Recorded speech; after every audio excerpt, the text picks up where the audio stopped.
রাজধানীর কাঁচা বাজারগুলোতে পোলাওয়ের চালের দাম মানভেদে কেজি প্রতি ৩০ টাকা পর্যন্ত বৃদ্ধি পেয়েছে।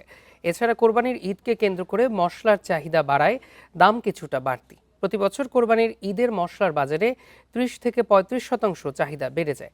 এই বাড়তি চাহিদা ঘিরে পাইকারি থেকে খুচরা পর্যন্ত পুরো বাজারে তৈরি হয় বাড়তি উত্তাপ। শুক্রবার কারওয়ান বাজার মশলার দোকানগুলোতে অন্য দিনের চেয়ে ভিড়ও ছিল বেশি। পেঁয়াজ রসুনের দাম স্থিতিশীল রয়েছে, তবে আদার দাম বেড়েছে। মানভেদে দেশি ও আমদানি করা আদার কেজিতে সর্বোচ্চ 50 টাকা বেড়েছে। এছাড়া দারুচিনি, এলাচ, লবঙ্গ, বিভিন্ন গরম মশলার দাম গত বছরের চেয়ে কিছুটা বেড়েছে।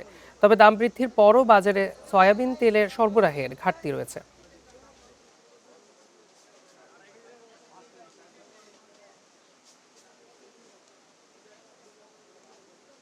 গত সপ্তাহে যেখানে পেঁয়াজের দাম আপনার 50-55 এরকম ছিল, এই সপ্তাহে সেটা 40-এ নামছে।